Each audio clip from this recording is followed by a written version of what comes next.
Et puis, je lis dans la deuxième lettre de Paul aux Corinthiens, au chapitre 12, les versets 1 à 10.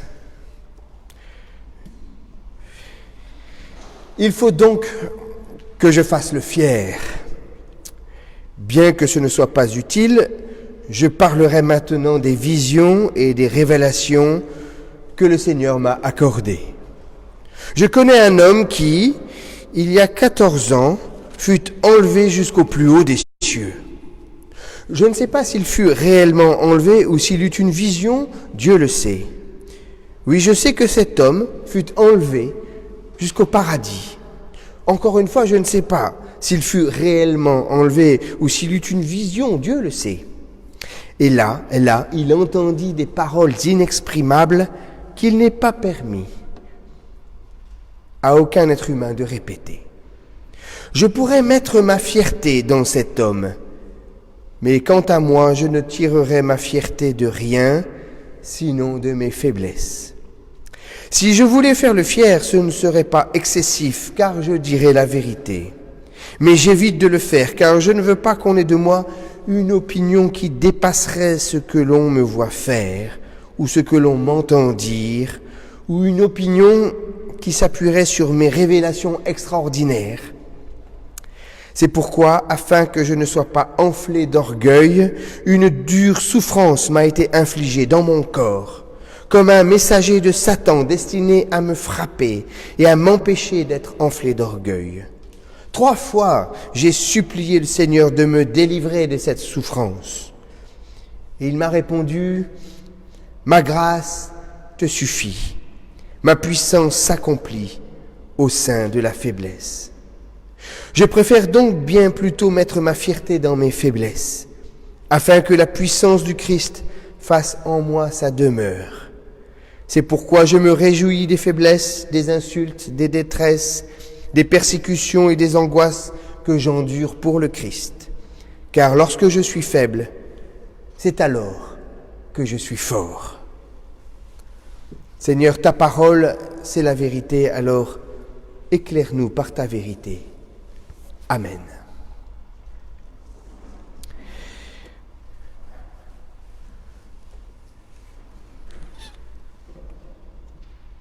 Nous vivons une époque de chute des idoles. Les dieux entre les mains desquels nous avons remis nos existences, nos espoirs, notre avenir, sont brûlés aujourd'hui en autodafé et en grève. Le Dieu qu'on appelle politique vit ces derniers soubresauts. Comment expliquer autrement l'explosion, la tourmente sociale dans laquelle nous sommes entraînés? Notre génération ressemble à celle dont parle Jésus dans l'évangile de Matthieu, dans la petite parabole des enfants qui jouent sur la place publique et qui ne veulent plus danser au son du joueur de flûte. L'heure n'est pas vraiment à la fête et il n'y aura pas de trêve, semble-t-il. Notre génération ne veut plus non plus se frapper la poitrine en signe de deuil et de repentir au son des lamentations. Elle ne veut plus entendre parler de faire des efforts, de travailler plus, des prélèvements supplémentaires. J'entendais l'autre soir des intellectuels comparer les événements que nous vivons à ceux de mai 68, mais à mon sens, il y a une différence flagrante. En 68, on cherchait à changer le monde, on se battait, à tort ou à raison, le regard tourné vers l'avenir. Aujourd'hui, on se bat pour préserver son bout de gras, sa situation, ne pas perdre ses avantages acquis. L'avenir fait peur aux étudiants comme aux retraités. Oui, je suis convaincu que la tourmente qui soulève notre pays ne peut pas être réduite à une simple protestation sociale, ni même à une question de désaccord politique. La crise est plus profonde, plus radicale. C'est toujours, de manière incessante, lancinante, comme une vieille douleur d'arthrose qui se réveille, la question du sens de notre vie qui ressurgit, surtout quand il est question de retraite. Et notre génération apprend douloureusement que pas plus que le Dieu science, le Dieu politique ne peut les sauver aujourd'hui. Sans aller jusqu'à parler d'espérance, ce Dieu de paille est incapable même d'apporter un peu d'espoir. Alors on attend Noël comme on attend l'heure du sédatif. On prépare le réveillon comme pour essayer d'anesthésier tout cela, comme pour essayer d'oublier un instant la peur de demain qui nous tenaille. Car c'est bien à cela que sert la fête. Exorciser les angoisses, oublier un peu, s'habituer peut-être. La trêve des confiseurs que tout le monde réclame devrait nous permettre de fuir un instant les dures réalités du moment. Et comme en plus cette fête conserve malgré tout quelques relents religieux, c'est avec le secours de la religion que bientôt tous ensemble nous pourrons fuir le monde, si possible par le train. Alors vous allez me dire, nous voilà bien loin des textes bibliques que nous avons lus, peut-être, mais en fait pas vraiment. Parce que notre situation d'aujourd'hui rappelle étrangement la situation de la communauté chrétienne de Corinthe, à laquelle écrit l'apôtre Paul. La communauté de Corinthe, comme elle, nous sommes séduits par des sirènes qui nous appellent avec force, avec conviction, à essayer de quitter ce monde charnel qui n'est guère réjouissant pour nous réfugier dans le spirituel. Priez, priez encore, et tous vos problèmes seront résolus. Succès garanti. Les fêtes de fin d'année qui arrivent font partie de ces sirènes. Mais elles ne sont pas seules. Et je sais que beaucoup sont troublés par tout ce qui se passe dans ces églises évangéliques enthousiastes qui fleurissent un peu partout. Il paraît que nous sommes en train de disparaître et que la seule religion qui progresse dans le monde, c'est le protestantisme évangélique. On y voit des conversions, on y voit des miracles, des guérisons spectaculaires. Elles attirent ceux qu'on appelle les jeunes. L'Esprit de Dieu y souffle, paraît-il, bien plus fort que dans notre pauvrette et vénérable Église réformée. Alors nous voilà coincés, pris entre deux feux.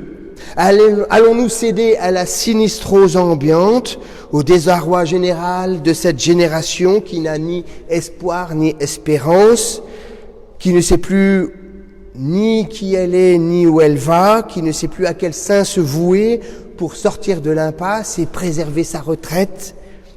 Ou allons-nous céder à la tentation de la fuite, des réalités certes complexes de ce monde, pour nous réfugier dans le spirituel?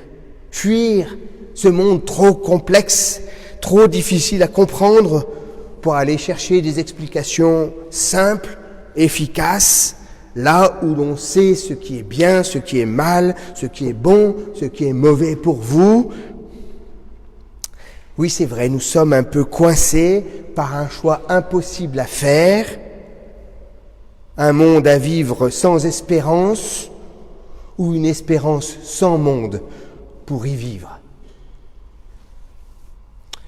Et voilà que retentit pour nous cette question que pose Jean le Baptiste à Jésus de Nazareth.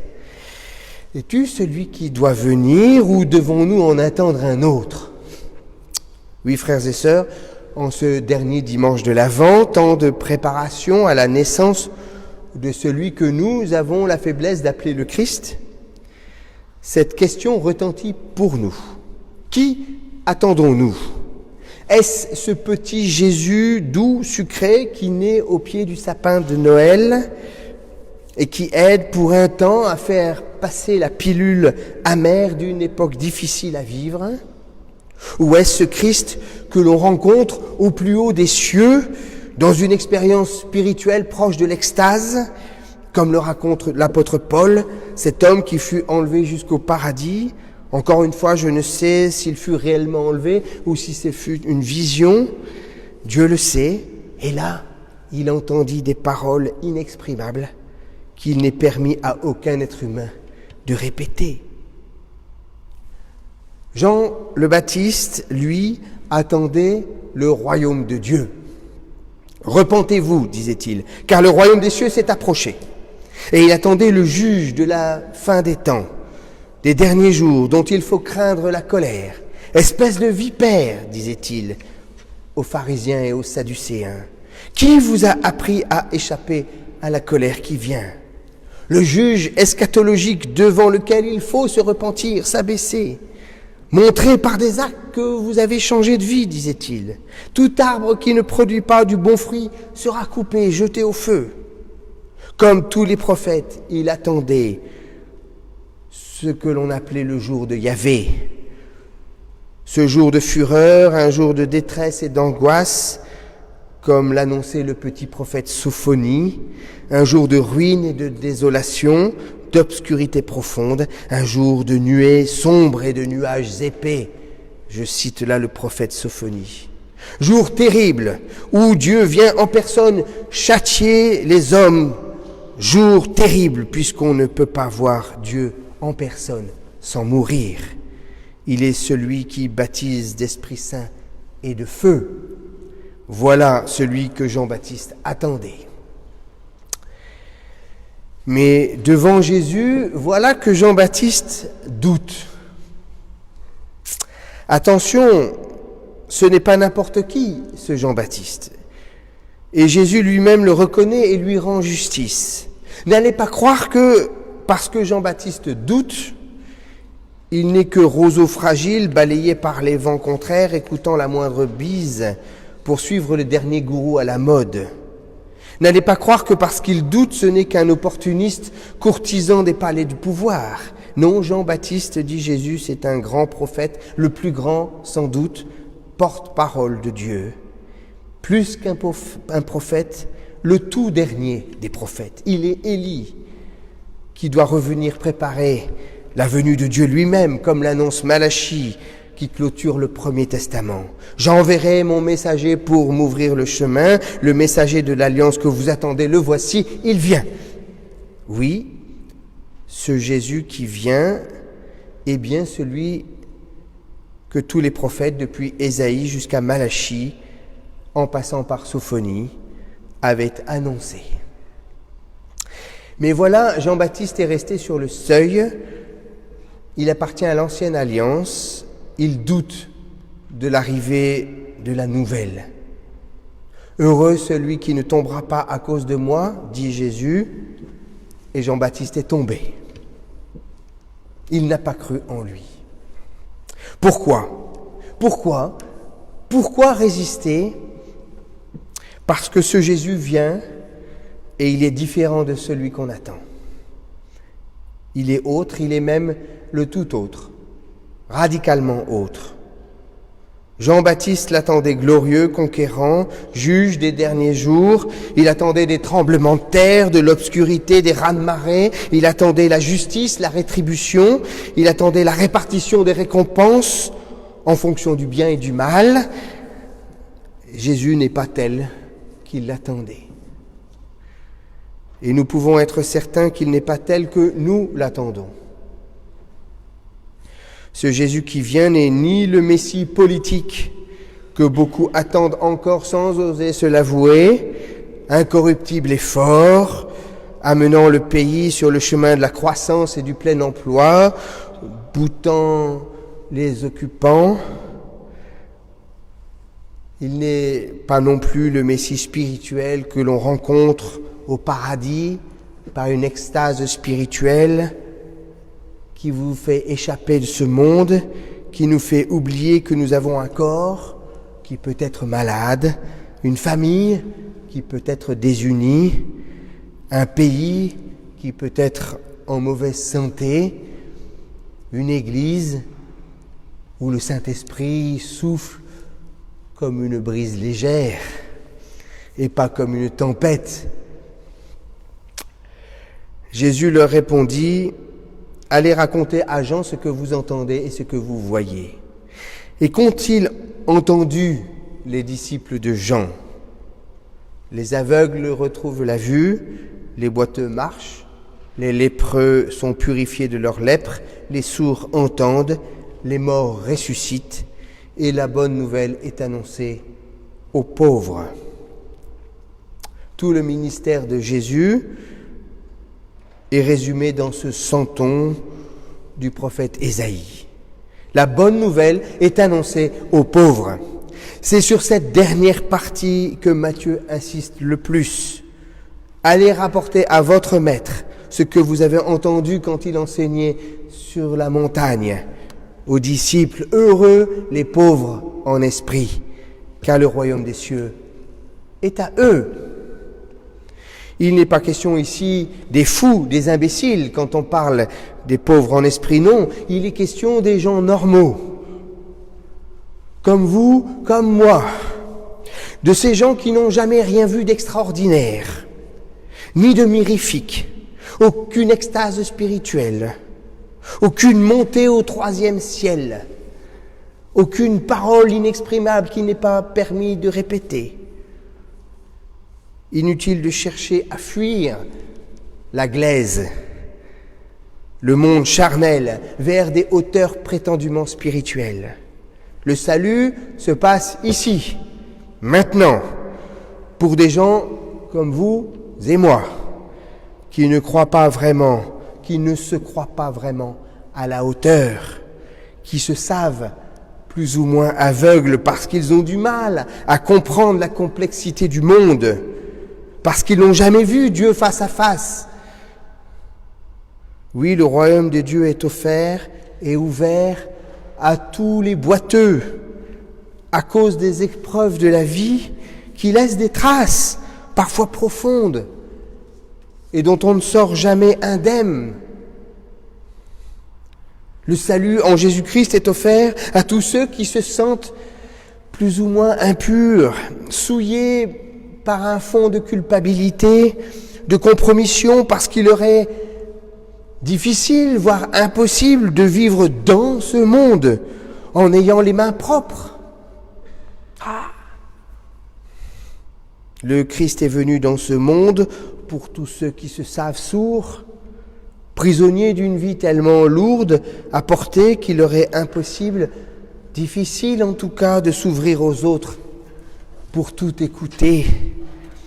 Oui, salut et résurrection pour tous ceux qui se sont morts de ces petites morts, de ces petits deuils qui jalonnent et encombrent chacune de nos vies.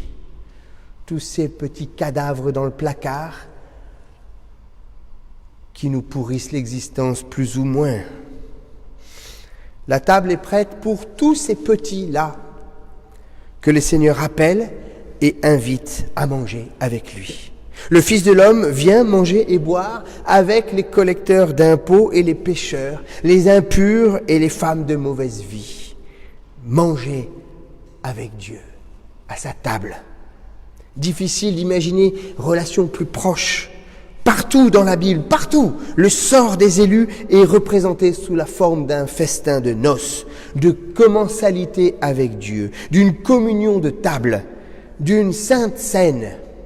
Nous sommes bien inspirés ici au Saint-Esprit de manger ensemble à chaque fois qu'il se passe quelque chose, à la moindre réunion, parce que c'est comme ça que ça se passe dans le royaume, avec le Seigneur. Ici, manger et boire ensemble, avec lui, à la même table. Voilà le scandale, voilà l'occasion de chute que Jésus redoute pour Jean-Baptiste et pour les autres. L'apôtre Paul partage le même évangile, ce message scandaleux pour les Juifs, folie pour ceux qui ne le sont pas, parce que ce Dieu est fou, fou qui choisit la faiblesse et non la force. Ce Dieu est fou qui préfère les incapables que nous sommes à ceux qui veulent collaborer à leur salut. Ce Dieu est fou qui s'assied avec les plus pauvres, les mendiants aux mains aussi sales que vides, conscients de leur pauvreté spirituelle.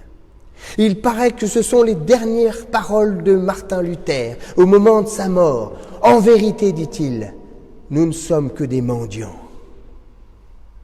Allez, cesse de faire le fier, car notre Seigneur est avec toi. Et il te dit, à toi aussi, ma grâce te suffit, car ma puissance s'accomplit au sein de ta faiblesse. Amen.